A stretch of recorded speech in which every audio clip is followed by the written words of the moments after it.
හයි කොහොමද ඔයාලට? මං හිතනවා ඔයාලා හැමෝම හොඳින් නැති කියලා.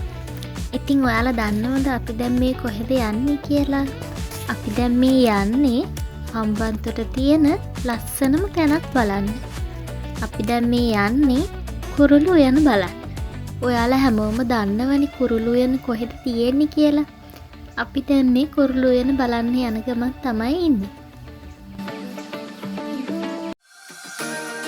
ඉතින් අපිත් එක්ක අද මේ ගමනට යන්න මගේ අම්මයි මගේ නංගි තමයි එකතු වෙන්නේ.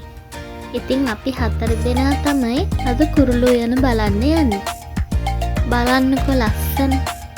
මේ කුරුළු උයනේ කුරුළු විශේෂ ගොඩක් ඉන්නවා කියලා තමයි අපිට කියලා තිබුණේ. බලමුකෝ කුරුල්ලෝ කොච්චර ඉන්නවද කියලා. යන්කෝ එහෙනම් මාත් එක්ක.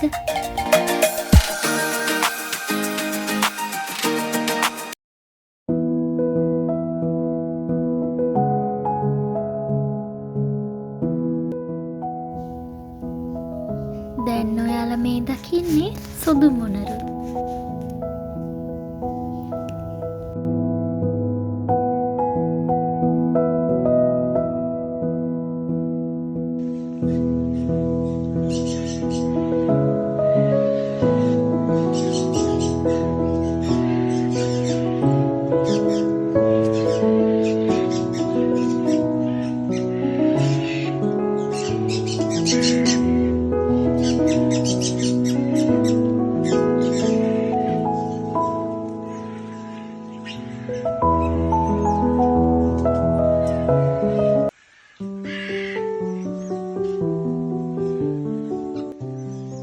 ඉතින් එදා කුරුළු විශේෂ ගොඩක් හිටියත් මට වීඩියෝ නම් ගන්න පුළුවන් වුණේ ටික දෙනෙක්ගේ විතරයි.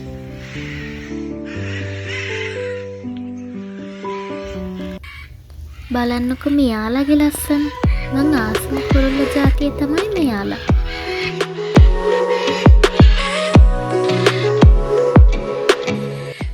මේ ඔයාලට පේන්නේ පැස්පරා විශේෂය.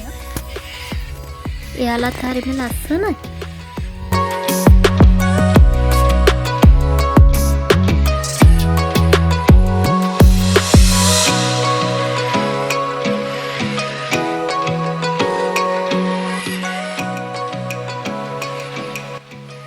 මේ කුරුල්ල විශේෂයේ නම නම් මට මතක නෑ. මෙයාලා මේ පියාඹගෙන යන්නේ මෙයාලට කෑම ගෙනියන නිසා. එයාලා කෑම කන්න තමයි මෙච්චර ඉක්මනට පියාඹගෙන යන්නේ. බලන්නකෝ එයාලගේ ලස්සන.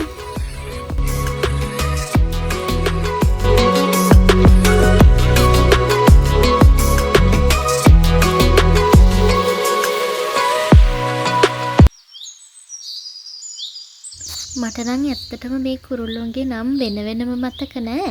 ඒ වුණාට මෙයාලගේ නම් නාම පුවරුවක ගහලා තමයි තියෙන්නේ.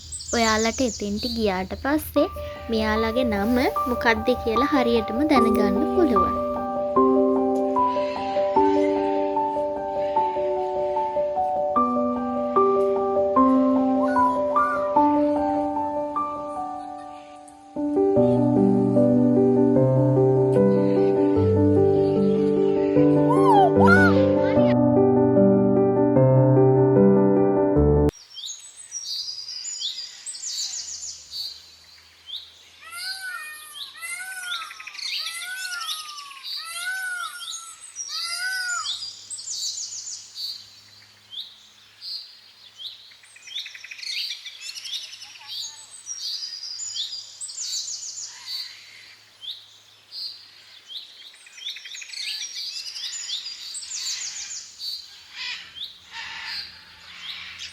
ඇත්තටම මේ කුරුළු උයනේ මම දැකලා නැති කුරුල්ලෝ ගොඩක් එදා දැක්කා.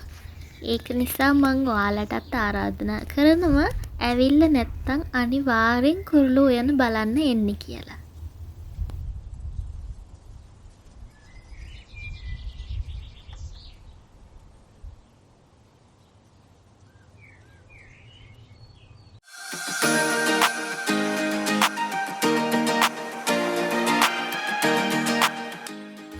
ඔයාලට මේ ආයෙත් පේන්නේ පැස්පරාලා. බලන්නකෝ ඉස්සරහට වෙන දේ. මේ පැස්බරාල ඇවිදින්නේ හරි අමුතු විදියටනේ. බලන්නකෝ අපේ චූටි නංගි ඇවිදින්නෙත් ඒ පැස්බරා කෙනෙක් වගේ. මේ වෙලාවේ නම් අපි ඔක්කොටම හොඳටම hina ගියා.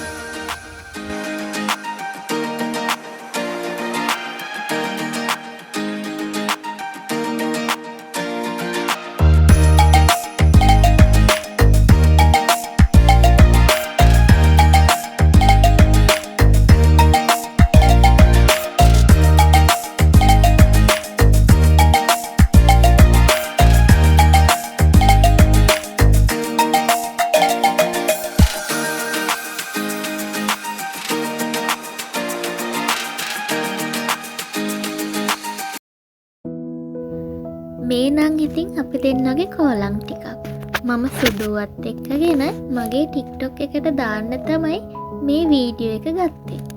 මට හිතුණා මේ vlog එකෙන් ඔයාලත් එක්ක ඒක බෙදා ගන්න.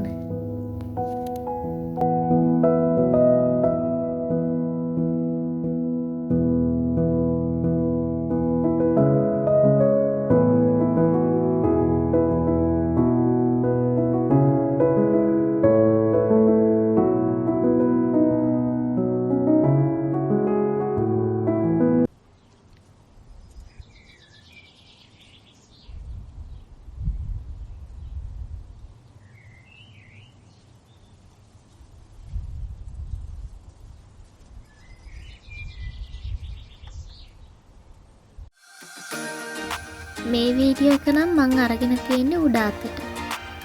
YouTube එකට ගන්න වීඩියෝ අනිත් අතටනේ.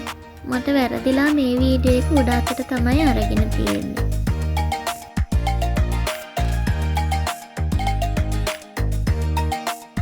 මේ ඉන්නේ මගේ අම්මයි නංගි. ඒ දෙන්නා එක්ක කරන පළවෙනි vlog එක තමයි මේක.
ඔයාලට පේන්නේ හංසයෝ ඉන්න ලස්සන විලක්.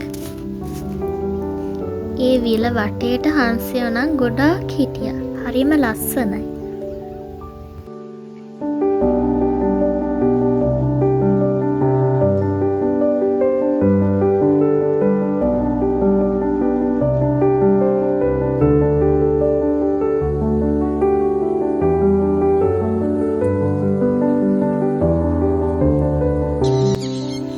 ඔයාලට පේන්නේ අපිට අතට ගන්න පුළුවන් ෆීඩින් බර්ඩ්ස්ලා. මෙයාලට කෑම දාන්න අපිට මෙයාලගේ කූඩුව ඇතුළට යන්න පුළුවන්. ඒකට ඉතින් අපිට පොඩි මුදලක් ගෙවන්න සිද්ධ වෙනවා. දා මම නම් ඒ කුරුල්ලෝ අතට ගන්න ඇතුළට ගියේ නෑ. මොකද මම ටිකක් බයයි ඒ කුරුල්ලන් අතට ගන්න. ඒ වුණාට එයාලට කෑම දාන අය ඇවිල්ලා කෑම දාද්දි එයාලගේ අතට ඒ කුරුල්ලෝ එද්දි නම් මට ආස හිතුණා මේ කුරුල්ලෝ අතට ගන්න. එහෙනම් ආයෙත් දවසක ලස්සන vlog එකකින් හමු වෙනකන් ගිහින් එන්නම්. ඔයාලා හැමෝටම මුත් සරණයි.